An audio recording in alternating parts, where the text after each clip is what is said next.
of Jericho, Jericho, Jericho. Mr. Ives, what is Jericho? Jericho? Jericho was a big city, an evil fortress, actually, that guarded the road into the land that God had promised to his people. Who was Joshua? Joshua was a general, a leader. He had led the people of Israel, and God had instructed Joshua to destroy the city of Jericho. And the walls came tumbling down. Joshua led his people through the dusty desert waste. Then one night, the Israelites felt a cool wind in their face. Far beyond their camp was the river Jordan, and a country that was cool and green. The tribes of wandering Israelites said, "That's the prettiest land we have seen." "That's the land of Canaan," Joshua said, "and it's going to be our home. God has promised us that land, so we won't have to roam." He was strong and brave, and the good Lord gave Joshua his command. "Obey my word, and I'll deliver you across that river to the promised land." Joshua pointed off in the distance. He said, "There's where we must go." Far across the Jordan on the towering hill was the city of Jericho. "It's a wicked city," said Joshua, "and it's going to feel God's wrath. For there's only one way to the promised land, and Jericho guards the path." Joshua said, "In 6 more days, we'll do as God has planned. We'll cross that river and take that city and claim the promised land." Joshua called for volunteers. "I need 2 good men to scout. I want you guys to act as spies and check that fortress out. Go to that city in the dead of night and check those towering walls. For in a few more days our army moves and that fortress city falls." The spies made their way across the raging river and slipped through the city gate. They quietly moved along the mighty walls and began to investigate. "This wall," said one, "is awful tall," said the other. "Yeah, and it's just as thick." The pair heard soldiers approaching and said, "We'd better get out of here, quick." The spies hurried to an open door and ducked inside an inn to hide. The room they found was dimly lit, and a woman stood inside. "I know why you're here. There's no need to fear. Come in," the woman said. "I'll help you escape back to Joshua's camp. If you're caught in here, you're dead. Go hide on the roof and wait for my call.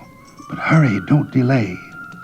I'll tell those troops that are searching the wall that you went the other way. But," said the woman, "when you attack, please remember me. When the army of God destroys this city, pray spare my family." Back in the camp, Joshua stood and spoke to the Israelites. "Tomorrow," he said, "we march to that river, and there we begin God's fight. Listen to all that God has said. Let no man have a doubt.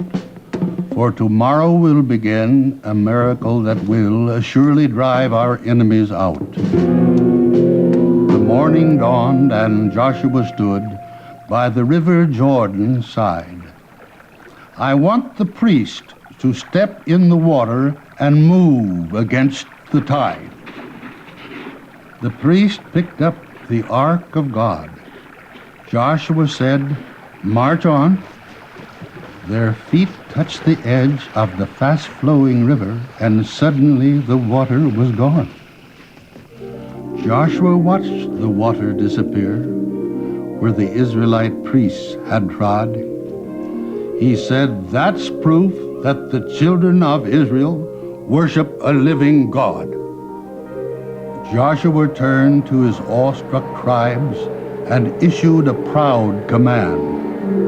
"Walk in the path where the river used to be and set foot in the promised land." When one and all had made the crossing, the river filled its banks. Joshua knelt in prayer before his people and said, "Let us give thanks." For the God who performed this miracle and made the Jordan cease to flow is the God who will help us take those walls surrounding Jericho. Joshua made camp and spoke with his spies, studied maps of the city on the hill. "Tomorrow morning, as the sun arises, my troops will do God's will." "Here's God's plan," said Joshua. "At the first light of the morn, 7 priests will circle the city and start blowing on Jehovah ram horns. The army of Israel will quietly guard, but shall not raise a sword. We're here to show the city of Jericho the mighty power of the Lord." So the morning came, and in God's name, Joshua's troops assembled, and the priests marched out and blew their horns, and the people of Jericho trembled. The commander of the garrison at Jericho cried, "Why don't they attack? Why, any other army would have stormed our gates, and my men might have driven them back. But instead they march around the walls, out of the range of spears." And that dreadful sound of those mournful horns fills my men with fear. Joshua marched around the walls one time and then turned to his men, "Let's make camp now, for tomorrow morning we'll do it all again." For 6 whole days, Joshua marched his troops round the fortress walls, and the people in the city shivered at the sight and the sound of the trumpet call.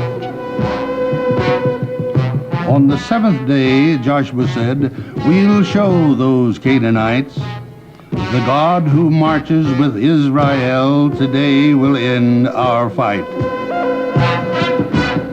Then Joshua said, "Don't say a word until I tell you to."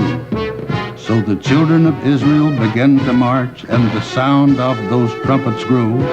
On the 7th day, 7 times, Joshua's troops did go, and as they circled the city for the 7th time, they felt God's power grow. "Now," called Joshua, "shout!" And the army of God let go, and a crack appeared in the towering walls of the city of Jericho. "Louder!" cried Joshua, "louder!" And the earth beneath them rumbled. The roar of the crowd grew ever loud, and the walls of Jericho crumbled. The army of Israel poured through the ruins and yelled triumphantly. Joshua called to his troops to remember to spare one family. "Destroy the city," Joshua said. "Everyone must die except the woman and her family who helped and protected my spies." It was a long time ago at Jericho, and that victory of the Israelites, and the ruins of that city still tell the tale of Joshua's famous fight. Joshua marched in where other men might have been afraid, for he and his people had faith in the Lord and one God that they obeyed. People still saying about Joshua, a story of long ago, when he won fame and glory to the name of God at Jericho.